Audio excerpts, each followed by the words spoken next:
Hello Sparkle Squad, this is Monica and I am coming to you today for the July 2022 Jewelry Making Fun collab with my friend Deb at Deb Houck's Crafty Cottage and her other YouTube channel, Dahlia's Designs, Jewelry and More. Please be sure to check her out and the other individuals every month on the 18th at noon.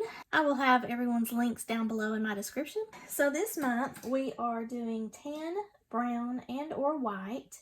You can do bronze or copper findings, and you can use some sort of leather cording or any other type of cording. It just so happens that also for the month of July, which I've not posted yet, but I will, I have received my magical mystery bead box from my friends at Jesse James Beads, and that theme was Yellowstone. It has a lot of goodies here that just happened to fall in line with what I wanted to do on Deb's collab for her color theme with the leather and the colors.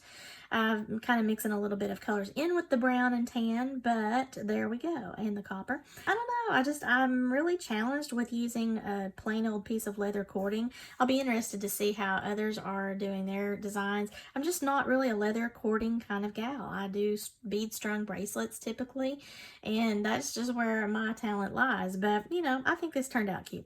So a few things that I went ahead and opened up, which is what you see here on my bead board, are the Yellowstone bead mix and the leather cord USA 4mm. That is what this little deal is made of with the leather cording. And it also incorporates a tiara cast clasp situation, the leather cord ends here, and then the Patricia Healey heart charms. So I used some 26 gauge artistic wire in the copper tone color here to coordinate with the beads that are in here, as well as the clasps from the Leather Cord USA package here and the tiara cast cord ends. I just strung the beads onto the 26 gauge wire and then wrapped that wire around the ends of the cord. I put the beads onto the wire and then I just kind of wove that around. I got to the midpoint here with where I wanted my heart charm to stay, and I needed to tack that down so that it would stay the direction that I wanted it in. So I just did a couple of rotations around that cord with the wire and on both sides of that heart, and then I continued my bead work. And then I decided I wanted to wrap the beads around that leather cord to give it another interesting look, and I was able to incorporate some cool looking drops in these turquoise blue and that travertine green. They have so many different dynamics in the designs. I got some crackle glass here in that green and brown. A lot of these beautiful textured beads, some nice bright turquoise, and it just continues all the way till we get to the ends. And these are those beautiful copper ends that are from Tiara Cast, and I really love how that turned out.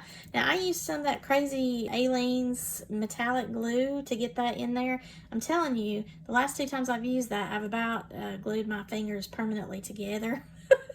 And even though I've been careful. So that's something you've really got to watch when you work with these types of ends and you're trying to glue something in there. Now, I mean, it catches on quick, it dries fast, and you better make sure you don't have anything on you or anything you don't want it on. So make sure that you protect whatever surface that you're working with on that.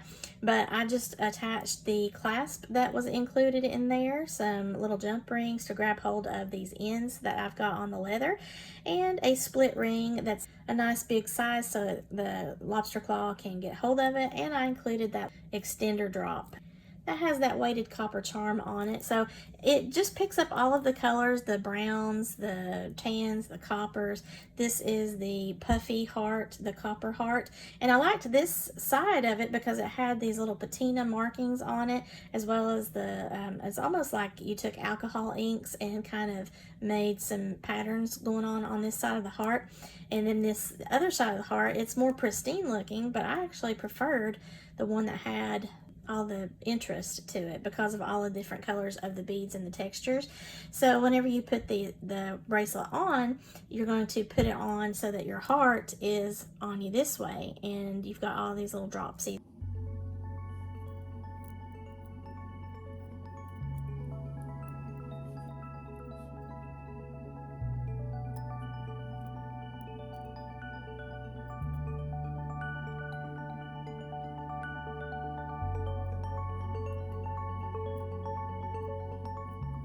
It's hopefully going to be secure with that glue.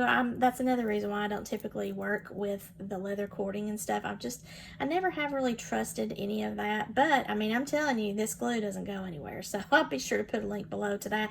If you use it, though, be ultra careful. It's got a nice thickness to it. But, boy, I'm telling you, if you get it on you, you're going to have to get it off immediately. So, anyway, that is my bracelet. Then I decided I wanted to have some earrings. I'm just incorporating some of that same bead work. I've got those drops, and then I have the greens and the browns. I love that crackle glass cube because it's got part of it's green and part of it's brown. So it just really looks nice. And then I've got some of that blue peeking out there. So I think that turned out super cute. I put it on some copper tone leverback ear wires. It matches what's going on there on the bracelet, and it's interesting to look at. So the tools that I used were nylon jawed pliers in order to make sure that you get a nice tight pull on your artistic wire.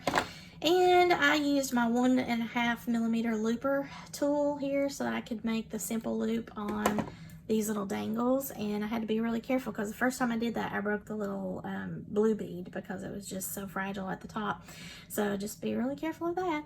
And then of course I have my round nose pliers to make my loops. I've got my flat nose pliers, and I also needed to use my flush cutters and my bent nose pliers. So I've got a menagerie of tools going on, and these beautiful beads from Jessie James, I just really enjoyed using that for two purposes: to participate in Deb's collab for this month of July, as well as do a project share, because you know I get so many of these beads that I don't have the time after I've done the haul videos to really think and take my time on making these projects. So that's one reason why I love the challenges of doing these collabs, but it has, I'm not gonna lie, it's been a little bit overwhelming.